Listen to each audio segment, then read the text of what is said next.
ہیں جن مدارس میں قرآن، حدیث،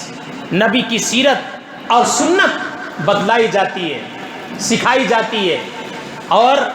مدارس اسلامیہ میں پڑھنے والا بچہ جب مدرسے سے پڑھ کے گھر میں جاتا ہے عالم بن کر، حافظ بن کر، تو اپنے ماں باپ سے ڈر ڈر کے بات کرتا ہے کہ کہیں میرے ماں باپ مجھ سے ناراض نہ ہو جائے۔ لیکن دنیا کی تعلیم جو ہم اپنی گاڑھی کمائی نچوڑ کر اس کو دلانے کے لیے دنیا کی تعلیم ہم دلواتے ہیں، بچے کو ڈاکٹر بناتے ہیں، پروفیسر بناتے ہیں، لائر بناتے ہیں، انجینئر بناتے ہیں، منسٹر اور کلکٹر، انسپکٹر بناتے ہیں، جب وہ پڑھ لیتا ہے، پڑھ کے فارغ ہوتا ہے، تو ماں باپ ڈرتے ہیں اس بچے سے بات کرتے ہوئے کہیں بچہ ناراض نہ ہو جائے۔ کتنا بڑا بدلاؤ آتا ہے۔ وہی بچہ اسکول میں عصری تعلیم حاصل کرتا ہے، اور عصری تعلیم حاصل کر کے جب انجینئر، ڈاکٹر، لائر بن جاتا ہے اور پیسہ روپیہ زیادہ کما کر لاتا ہے، تو ماں باپ اس سے بات کرتے ہوئے ڈرتے ہیں کہ بچہ کہیں ناراض نہ ہو جائے۔ لیکن مدارس اسلامیہ سے بچہ عالم اور حافظ بن کر جب گھر آتا ہے تو اسے اتنی تعلیم مل چکی ہوتی ہے ماں باپ کی عظمت کے بارے میں، ماں باپ کے مقام کے بارے میں، بھائی بہنوں کے مقام کے بارے میں، اڑوس پڑوس کے مقام کے بارے میں، اور اعزاء اقربا رشتہ داروں، دوست احباب کے مقام کے بارے میں، کہ اب وہ لوگوں سے، بڑوں سے بات اس اعتبار سے کرتا ہے کہ کہیں میرے ماں باپ مجھ سے ناراض نہ ہو جائے، کہیں میرا بھائی مجھ سے ناراض نہ ہو جائے، کہیں میری بہن مجھ سے ناراض نہ ہو جائے، کہیں میرے تایا مجھ سے ناراض نہ ہو جائے، کہیں مجھ سے میرے چچا ناراض نہ ہو جائے، کہیں میرا پڑوسی مجھ سے ناراض نہ ہو جائے، کہیں میرا دوست مجھ سے ناراض نہ ہو۔ یہ فرق ہے مسلمانوں مدارس اسلامیہ کا۔ مدارس اسلامیہ میں ماں باپ کی عظمت سکھائی جاتی ہے، باپ کی عظمت سکھائی جاتی ہے۔ الجنت تحت اقدام الامہات، ماں کے قدموں کے نیچے جنت ہے، یہ مدرسے میں بتایا جاتا ہے۔ الوالد اوسط ابواب الجنہ، باپ جنت کے دروازوں میں سے بیچ کا دروازہ ہے، یہ مدرسوں میں بتایا جاتا ہے۔ العم والد،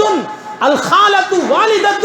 چچا کا مرتبہ باپ کے برابر اور خالہ کا مرتبہ ماں کے برابر، یہ مدرسے میں سکھایا جاتا ہے۔ پڑوس کا حق مدرسے میں بتایا جاتا ہے۔ یہی وجہ ہے اولڈ روموں میں آج جو معمر بزرگوں کو، اپنے ماں باپ کو لے جا کر کے ماڈرن تعلیم حاصل کرنے والے، عصری تعلیم حاصل کرنے والے افراد شادی کرنے کے بعد اپنی ماڈرن اور نفیس الطبع بیویوں کو گھر میں جب لاتے ہیں تو وہ بیویاں اکساتی ہیں، مجبور کرتی ہیں اپنے شوہروں کو کہ ان بوڑھے ماں باپ کو ہمیں برداشت کرنے نہیں ہوتا، انہیں لے جا کر اولڈ روموں میں لے جا کے رکھ دو۔ آج وہی تعلیم حاصل کرنے والے لوگ اپنے بوڑھے ماں باپ کو برداشت نہیں کرتے، لے جا کے اپنے بوڑھے ماں باپ کو، جن بوڑھے ماں باپ کے بڑھاپے میں یہی نوجوان اولاد ہی سہارا ہوتی ہے، اسے لے جا کر ورلڈ میں روم میں لے جا کے رکھ دیتے ہیں۔ وہ خون کے آنسو رو رو کر اپنی زندگی کسی طریقے سے گزار لیتی ہے۔ لیکن بتاؤ، سروے کرو، دنیا میں پتہ کرو، کیا کسی مدرسے میں پڑھنے والے عالم دین نے، کسی مدرسے میں پڑھنے والے حافظ قرآن نے، کسی مدرسے میں پڑھنے والے مفسر قرآن نے اپنے ماں باپ کو اپنے گھر سے نکالا؟ نہیں، سوکھی روٹی تو کھایا، خود کھایا، جو خود کھایا وہی اپنے ماں باپ کو بھی کھلایا۔ کسی حافظ نے، کسی عالم نے آج تک اپنے ماں باپ کو اپنے گھر سے نہیں نکالا۔ یہ قدر مدارس اسلامیہ میں ماں باپ کی بتائی جاتی ہے، یہ عظمت مدارس اسلامیہ میں ماں باپ کی بتائی جاتی ہے، رشتہ داروں کی عظمت اور حقوق مدارس اسلامیہ میں بتائے جاتے ہیں۔ اگر آپ چاہتے ہیں کہ آپ کا بچہ آپ کے مرنے کے بعد آپ کے قبر پہ جا کے فاتحہ پڑھے، یا آپ کے دنیا سے رخصت ہونے کے بعد آپ کے لیے کچھ نہ کچھ قرآن پڑھ کے بخشتا رہے، آپ کے حق میں ایصال ثواب کرتا رہے، تو اپنے بچوں کو، اپنے نونہالوں کو مدارس اسلامیہ میں بھیجو، مدارس اسلامیہ میں بھیجو۔ کسی نے کیا خوب کہا ہے کہ روپے پیسے کے کمانے میں اتنا مت لگ جاؤ، روپے پیسے کی دھن کمانے کی اتنی اپنے ذہن و دماغ پر سوار مت کر لو کہ جب آپ بیمار پڑے تو آپ کا بچہ آپ کے پاس ڈاکٹر لا کر بٹھانے کے بجائے کوئی وکیل لا کر کے بٹھائے کہ اب میرا باپ رخصت ہونے والا ہے، جلدی بتاؤ یہ ایک پراپرٹی ہے، یہ پراپرٹی ساری کی ساری میرے قبضے میں کیسے آئے گی؟ وکیل بلا کر کے نہ لائے۔ ماں باپ بیمار ہو، بوڑھے ماں باپ، تو بچہ ڈاکٹر بلا کر کے لائے کہ میرے باپ کی عمر میں اور برکت ہو جائے، اسے یہ ڈاکٹر اپنی کسی دوا سے اسے رب کے رحمت سے شفا مل جائے، میرے ماں باپ کا سایہ میرے اوپر اور دراز ہو جائے، اور دراز ہو جائے۔ لیکن آج روپے پیسے کی دھن اتنی سوار ہو گئی ہے کہ آج اہمیت عصری تعلیم کو دی جا رہی ہے۔ بچہ ڈاکٹر بنے گا، کلکٹر بنے گا، انسپکٹر بنے گا، منسٹر بنے گا، تو پیسے خوب کما کر کے لائے گا، سکون کی زندگی گزرے گی، آرام کی زندگی گزرے گی۔ مسلمانوں، آرام تمہیں روپے سے ملے گا، آرام تمہیں پیسوں سے ملے گا، آرام اور سکون اور دل کا اطمینان تمہیں پیسے سے ملے گا۔ دنیا میں کس کو اطمینان قلب پیسے سے ملا ہے؟ دنیا میں کس کو اطمینان قلب اسباب دنیا سے ملا ہے؟ کس کو ملا ہے؟ بڑے بڑے مالدار دنیا میں آئے، لیکن جتنے روپے پیسے کی ریل پیل تھی اور جتنی روپے پیسے کی فراوانی تھی، اتنا ہی دنیا کا ٹینشن ان کے ذہن و دماغ پر سوار تھا۔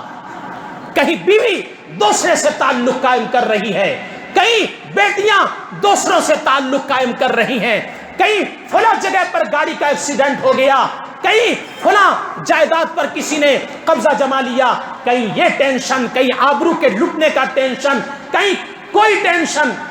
کس کو دنیا کے اسباب اور زر اور مال سے سکون ملا ہے؟ رب تو اپنے کلام میں کہتا ہے، الا بذکر اللہ تطمئن القلوب، الا بذکر اللہ تطمئن القلوب، الا بذکر اللہ تطمئن القلوب ہے، فرمان رب ہے، یہ نسخہ قلوب ہے۔ دل کا اطمینان اگر چاہتے ہو، دل کا اطمینان اگر چاہتے ہو تو رب والی کر لو، رب کے فرمان پر عمل کر لو، اللہ کے کلام کو پڑھ لو اور پڑھا لو، دل کا اطمینان حاصل ہو جائے گا۔ الا بذکر اللہ تطمئن القلوب ہے، فرمان رب ہے، یہ نسخہ۔ نہیں پاتا سکون اسباب دنیا سے کوئی امجد، آیا ہے بات یہ سب پر، آیا ہے بات یہ سب پر، یہ تو سب کو قبول ہے، آیا ہے بات یہ سب پر، یہ تو سب کو قبول ہے۔ یہ دنیا میں سب جانتے ہیں کہ سکون روپے پیسے سے، اسباب و زر سے نہیں ملتا، رب جسے سکون دینا چاہتا ہے اسی کو سکون ملتا ہے۔ الا بذکر اللہ تطمئن القلوب، لوگوں کان کھول کر سنو، دلوں کا اطمینان میرے ذکر میں ہے، میرے یاد میں ہے۔ نماز پڑھو، صبح سویرے اٹھو، فجر کی نماز میں رب کے دربار میں آؤ، اور آ کر یہ سر نیاز کو خم کرو، رب سے مانگو، 5 وقت کی نماز پڑھو، تلاوت کرو، ذکر و اذکار کرو، تسبیحات پڑھو، اپنے اعزاء اقربا، رشتہ داروں، دوست احباب کے حقوق کو ادا کرو، اپنے ماں باپ کی خدمت کر کے ان کی دعاؤں کو طلب کرو۔ طلب کرنا ضروری نہیں ہے، ایسی خدمت کرو، ان کے دل کو ایسے موہ لو، ان کے دل کو ایسے خوش کر لو کہ ماں باپ کے دل سے خود دعا چھلک جائے، ماں باپ کے دل سے دعا خود نکل جائے۔ اسی لیے بڑے کہتے ہیں دعا کرانا نہیں چاہیے کہ بھائی دعا کرو، دعا کرو، دعا، ارے کام ایسے کرو کہ سامنے والے کے دل سے دعا نکل جائے۔ زبان کا ہلانا دعا کے لیے ضروری نہیں ہے، دل سے دعا نکل جاتی ہے، اور بد دعا کے لیے زبان کا ہلانا کافی نہیں، آہ لگ جاتی ہے۔ اس لیے کسی کی آہ لینے سے بچو اور دعا لینے والا ہمیشہ کام کرو۔ اگر آپ چاہتے ہیں آپ بیمار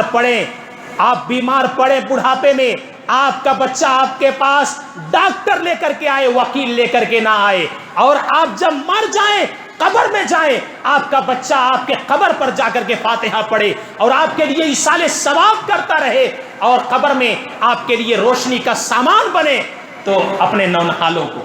اپنے بچوں کو مدارس اسلامیہ میں داخل